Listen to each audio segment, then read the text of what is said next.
In the last two sessions, we have seen how the writer A.J. Gardiner points out the need of good manners, good behavior when you are dealing in the society among your friends.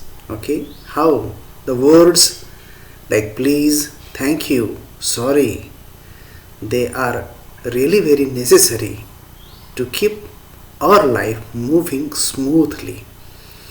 Citing an example of a person who enters into the lift and is kicked out because he doesn't use the word please means he doesn't behave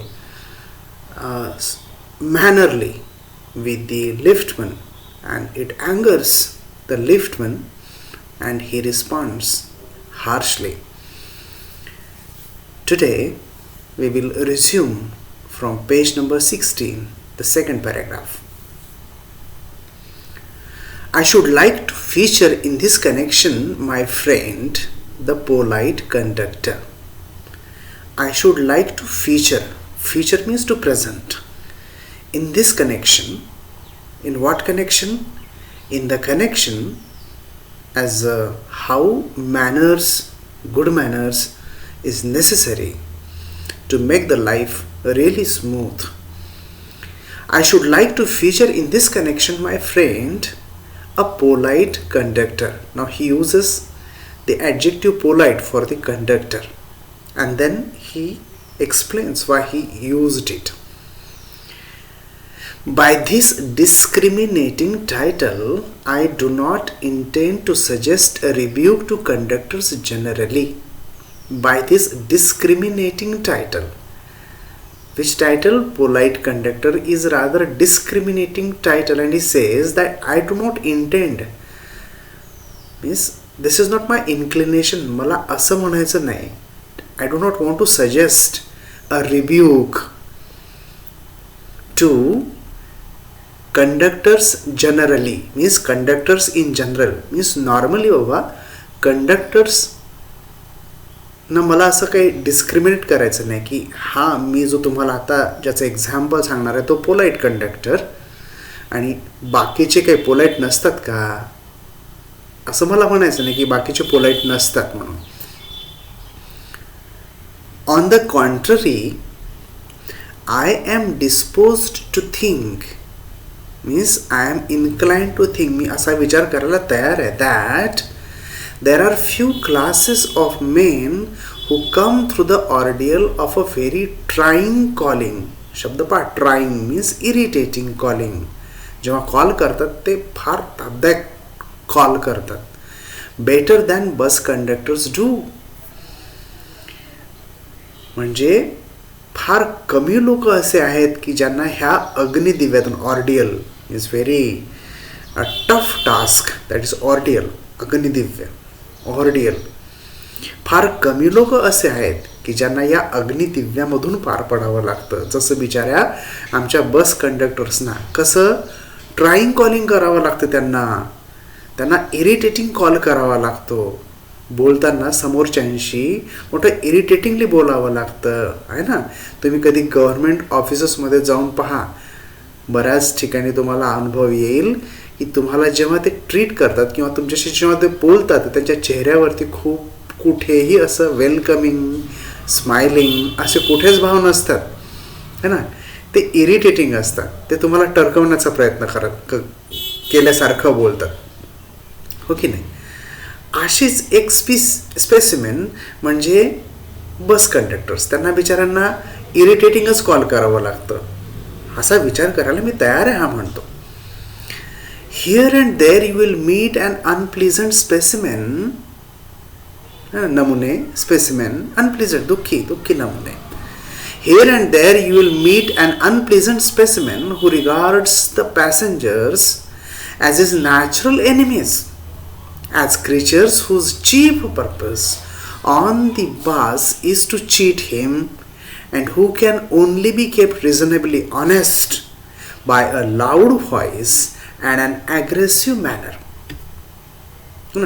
here and there कुठे ना कुठे तुम्हाला इकडे तिकडे तुम्हाला असे काही दुःखी नमुने मिळतील. The specimens who regard the passengers, ते आपल्या पॅसेंजर्सला ऑन द असे समजतात जसे काही ते पॅसेंजर्स ह्याला म्हणजे बस कंडक्टरला चीटच करणार आहेत की काय, फसवणारच आहेत की काय. आणि ते तुम्हाला म्हणजे पॅसेंजर्सला ऑनेस्ट ठेवायचा प्रयत्न करतात. आणि ऑनेस्ट जर ठेवायचं असेल समोरच्याला, त्यांनी ऑनेस्टली समोरच्या पॅसेंजर्सनी माझ्याशी ऑनेस्टली जर बिहेव करायचं असेल तर त्यांना लाऊड व्हॉइसमध्येच बोलावं लागेल, त्यांना ॲग्रेसिव्ह आक्रमक पद्धतीनंच वागवावं लागेल, तेव्हाच ते बरोबर राहतील, नाही तर ते बरोबर राहणारच नाही. असा काहीसा विचार हे बस कंडक्टर्स नॉर्मली करतात. नॅचरल एनिमीज समजतात समोरच्या पॅसेंजर्सला. But this type is rarer than it use to be. पण आजकाल अशा टाईपचे बस कंडक्टर्स रेअर झालेत, कमी झालेत. Rarer than it use to be. आधीच्या काळामध्ये यांची संख्या जरा जास्त होती, आता नाही तेवढी. I imagine the public owes much to the underground railway company, which also runs the buses, for insisting on a certain standards of civility in its servants and taking care that standards is observed. I imagine, लेखक म्हणतात की मला असं वाटतं की आपल्या common पब्लिकनी ह्या बाबतीत अंडरग्राऊंड रेल्वे कंपनीला धन्यवाद द्यायला पाहिजे. कारण ही underground railway company also runs the buses पण चालवते. For insisting on a certain standards of civility in its servants. या कंपनीने आपल्या सर्वंट्समध्ये काही एकदम सिव्हिलिटी, एक हंबल बिहेवियरचे काही स्टँडर्ड्स आहेत ते मेंटेन करण्यासाठी त्यांना इन्सिस्ट केलं आहे, आग्रह धरला आहे. आणि ह्यासाठी कॉमन पब्लिकनी अंडरग्राऊंड रेल्वे कंपनीला धन्यवाद द्यायला पाहिजे. And taking care that the standard is observed. त्यांनी हे सुद्धा पाहिलं आहे की हे जे स्टँडर्ड आहे पब्लिक बिहेवियरचं हे पद्धतशीर मेंटेन झालंच पाहिजे, याच्याकडे पण त्यांनी आग्रहाने पाहिलेलं आहे. आणि म्हणून आजकाल बस कंडक्टर्स जरा चांगले बिहेव होताना दिसतात. Otherwise this was not the condition in some years before. these bus conductors were very harsh while treating their passengers, but nowadays you don't find such harsh specimens. Why? Because the companies are taking care whether their servants, means these bus conductors, bus drivers, they are treating their passengers really humbly with good manners or not. In doing this, it not only makes things pleasant for the traveling public but performs an important social service. असल्या company, underground railway कंपनीसारख्या company travelling जे आहे, पब्लिकचं जे travelling आहे ते pleasant तर करतातच आहेत. At the same time social service, समाजसेवासुद्धा, अत्यंत महत्त्वाची समाजसेवासुद्धा करतात आहेत. कोणती समाजसेवा? की एका व्यक्तीने दुसऱ्या व्यक्तीशी, पर्टिक्युलरली पब्लिक सेक्टरमध्ये, हे सार्वजनिक सेक्टर जे आहे या सेक्टरमध्ये एका व्यक्तीने दुसऱ्या व्यक्तीशी किंवा सेवा देणारी जी मंडळं आहेत त्यांनी कॉमन पब्लिकशी, सामान्य जनतेशी कसं वागावं याचे स्टँडर्ड्स मेंटेन करण्यासाठी या अंडरग्राऊंड रेल्वे कंपनीचं खूप मोठं योगदान आहे. त्याच्यामुळं ॲग्रेसिव्हली बोलणारे बस कंडक्टर्स आजकाल नाही मिळत तुम्हाला, पण आधी ते खूप असायचे. म्हणून हे बस कंडक्टर्स थोडे असे बदनाम झालेले होते. पण म्हणतो मला जो बस कंडक्टर, ज्या बस कंडक्टरबद्दल मला सांगायचं आहे तो मात्र बिचारा पोलाईट कंडक्टर होता.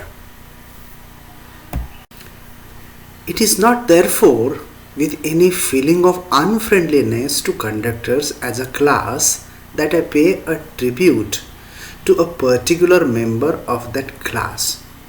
Okay? Writer first of all assures us, आपल्याला थोडं अश्योर करून टाकतो की मी काही एका कुठल्या विशिष्ट बस कंडक्टरबद्दल मला खूप काही चांगले फिलिंग्स आहे बाबा, आणि बाकीच्यांबद्दल मला अनफ्रेंडली फिलिंग्ज आहेत, अशी कुठलीही गोष्ट नाही. ठीक आहे ना. आय फर्स्ट बिकेम, आता ते आपल्या एक्सपिरियन्सबद्दल सांगायला लागतात. I first became conscious of his existence. His कुणाच्या एक्झिस्टन्सबद्दल? तो bus conductor, polite bus conductor, ज्याच्याबद्दल ते इम्प्रेस झाले. I first became conscious of his existence one day when I jumped on to a bus and found that I had left home without any money in my pocket. घाईघाईत रायटरनी एक बस jump मारली आत आणि पकडली. He just caught the bus somehow. आणि बसमध्ये आत entry केल्यानंतर he found out that he was without any money in his pocket. घरून निघताना घाईघाईत कदाचित हा माणूस घरून निघाला असेल, त्याच्यामुळे विसरला खिशात पैसे टाकायचे किंवा वॉलेट टाकायचं. Everyone has had the experience and knows the feeling, the mixed feeling with the discovery arouses. है ना. कदाचित तुमच्यापैकी प्रत्येकाचा हा अनुभव असेलच की जेव्हा एखाद्या वेळेला बसमध्ये चढलो आणि आपल्या खिशामध्ये there is not a single पै, नॉट अ सिंगल मनी. काय फिलिंग्ज असतात, मिक्स्ड फिलिंग्ज असतात. बावळट बनल्याचे किंवा आपला समोरचा कंडक्टर काय रिॲक्ट करेल त्याच्याबद्दलची थोडीशी भीती. ओके, हे प्रत्येकाचं कुठलं ना कुठलं फिलिंग असेलच, प्रत्येकाचा एक्सपिरियन्स हा असेलच. You are annoyed because you look like a fool at the best and like a knave at the worst. You are annoyed. तुम्ही एकदम भयंकर रागवलेले असता स्वतःवरच. Because you like a fool, look like a fool. अगदी बावळटासारखे behave केलेलं असतं तुम्ही किंवा वागलेले असतात तुम्ही. आणि सगळ्यात वाईट गोष्ट म्हणजे तुम्ही नेव पण स्वतःला प्रूव्ह करता. लबाड माणूस आहात तुम्ही म्हणून, म्हणजे फुकट प्रवास करायचा प्रयत्न करताय, गव्हर्नमेंटचा फायदा उचलताय, गव्हर्नमेंटच्या सेवांचा फायदा उचलण्यासाठी फुकट लबाडी करताय, है ना. You can look like a fool or at the worst you can look like a knave also. You would not be at all surprised if the conductor eyed you coldly, थंडपणे तुमच्याकडे नजर भिडवून, as much as to say yes I know that stale old trick, now then off you get. असं जर कंडक्टरनी आपल्याकडे थेट नजर भिडवून म्हटलं, मला माहिती आहे ही स्टेल ओल्ड ट्रिक, ही स्टेल आहे, फार जुनी आहे, शिळी झालेली, कित्येकदा लोकांनी ही वापरलेली ट्रिक आहे. ठीक आहे ना. आता एक काम करा, आत्ताच्या आत्ता गाडीच्या खाली उतरा. असं जर कंडक्टरनी आपल्याला भयंकर रागाने म्हटलं, याच्यात मला सरप्राईज काही वाटणार नाही. And even if the conductor is a good fellow and lets you down easily, you are faced with the necessity of going back and the inconvenience, गैरसोय perhaps, of missing your train or your engagement. हो की नाही. समजा conductor is a good fellow, चांगला माणूस निघाला जरा, and lets you down easily, आणि सहज त्यांनी तुम्हाला खाली उतरवलं, रागावलं नाही, तुमचं इन्सल्ट केली नाही आणि सहज खाली उतरवलं, तरीही आपले प्रॉब्लेम आहेतच ना. You are faced with the necessity of going back. आता घरी वापस जायचं, गैरसोय पुन्हा. आणि समजा आपल्याला या बसनी जाऊन कुठली ट्रेन पकडायची, ती ट्रेन मिस होणार, किंवा या बसनी जाऊन आपल्याला कुठे ऑफिस अटेंड करायचं, तर कुठली एंगेजमेंट होती असेल, ती एंगेजमेंट मिस होणार. तर इनकन्व्हिनियन्सेस आहेतच.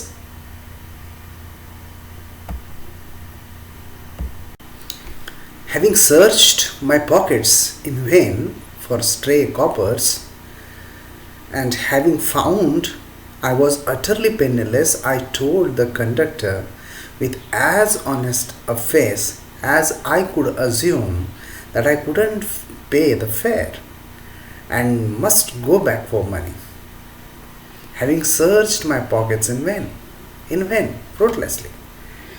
मी माझ्या पॉकेटमध्ये इकडून तिकडून कुठे काही आहे का, स्ट्रे कॉपर्स मीन्स कॉइन्स, कुठलं एखादं नाणं भेटते का, फुला भटका आहे का कुठं ठेवलेलं, ते पाहायचा प्रयत्न करायला लागलो. And having found I was utterly penniless. आणि जेव्हा लक्षात आलं माझ्या that I was utterly completely penniless without any money, I told the conductor with as honest a face as I could assume. जेवढं शक्य होईल तेवढा माझा चेहरा ऑनेस्ट ठेवण्याचा प्रयत्न करत कंडक्टरला I told that I couldn't pay the fare, की साहेब माझ्याकडून काही पैसे, याचं भाडं, फेअर मीन्स भाडं, याचं भाडं काही भरणं होत नाही. And must go back for money, आणि मला आता घरी वापस जावं लागेल पैशासाठी. Oh you needn't get off, that's all right said he. पण कंडक्टरनी मात्र रिॲक्शन वेगळीच दिली. म्हणाला, ओ नीडंट गेट ऑफ, बसच्या खाली उतरायची गरज नाही, दॅट्स ऑल राईट, ठीक आहे ना. All right said I, but I haven't a copper on me. All right, पण मी म्हणालो की माझ्याकडे खरंच कुठलं कॉईन नाही आहे. Oh I will book you through, he replied. काही हरकत नाही, मी तुमचं तिकीट बुक करतोय ना. Where do you want to go, कुठं जायचं आहे. And he handle his bundle of tickets with the air of a man who was prepared to give me a ticket for anywhere from the bank to Hong Kong. आणि त्यांनी मला विचारलं, where do you want to go, आणि त्यांनी मला जिथे मला जायचं होतं तिथपर्यंतचं तिकीट इतक्या सहज दिलं की त्यांना जर मी म्हटलं असतं की मला इथून ह्या बँकेपासून ते हाँगकाँगपर्यंत जायचं आहे, तरी तितक्या सहज त्या माणसाने ते तिकीट दिलं असतं. इतक्या सहज त्या माणसाने मला तिकीट्स दिले, चेहऱ्यावरती कुठलाही आव न आणता की मी तुमच्यासाठी काही विशेष करत आहोत, असं कुठलंही नाही. I said it was very kind of him and told him where I wanted to go. And as he gave me the ticket I said, but where shall I send the fair.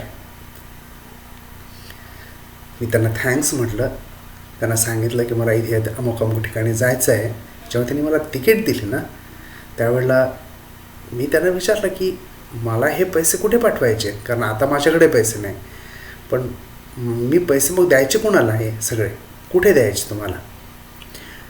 आणि जर पहा त्यांचं काय, oh you will see me someday, all right, he said cheerfully. अगदी मजेशीर, अगदी सहज हसत मुखाने म्हणाला, तुम्ही मला भेटालच कुठे ना कुठे या बसमध्ये जर्नी करत असताना, द्याल तेव्हा. ही टर्न टू गो, आणि लगेच निघून गेला माणूस. There was no boasting, there was nothing that I have done something special for you, no feelings like that. अगदी सहज केलं जे काही करायचं आहे. And then luckily my finger still wandering in the corner of my pockets lighted on a shilling and the account was squared. मी बोलतच होतो, मी त्यांची थँक्स म्हणतच होतो, माझा हात मात्र इकडे पॉकेटमध्ये शोधतच होता कुठल्या तरी कॉर्नरमध्ये एखादं तरी नाणं भेटते की नाही, एखादं तरी कॉईन मिळतो आहे की नाही. And fortunately he got a shilling inside. आत अचानक त्याला हाताला शिलिंग लागलं. शिलिंग नाणं, ठीक आहे ना. नाणं म्हणजे जसं आपल्याकडं पैसा, रुपये असे वेगवेगळ्या, तसं शिलिंग एक शिलिंग लागलं. आणि त्यांनी ते शिलिंग दिलं. जेवढी तिकीट झाली होती तेवढी तिकीट बरोबर त्याच्यात झाली. The account was squared, means the account was fulfilled. But that fact did not lessen the glow of pleasure which so good natured and action had given मी. हे सगळं होऊन तर गेलं, तिकिटाचे पैसे मी देऊन पण टाकले, पण या माणसाच्या ह्या जेस्चर्समुळं मला जो आनंद मिळाला ना, इतक्या चांगल्या पद्धतीने ह्या माणसाने मला ट्रीट केलं ह्या अशा संकटाच्या काळी, त्यावेळेला जो मला आनंद मिळाला ना, हा आनंद मात्र मी विसरू शकलो नाही. माझा आनंद, this fact did not lessen the glow of pleasure which so good natured and action had given me.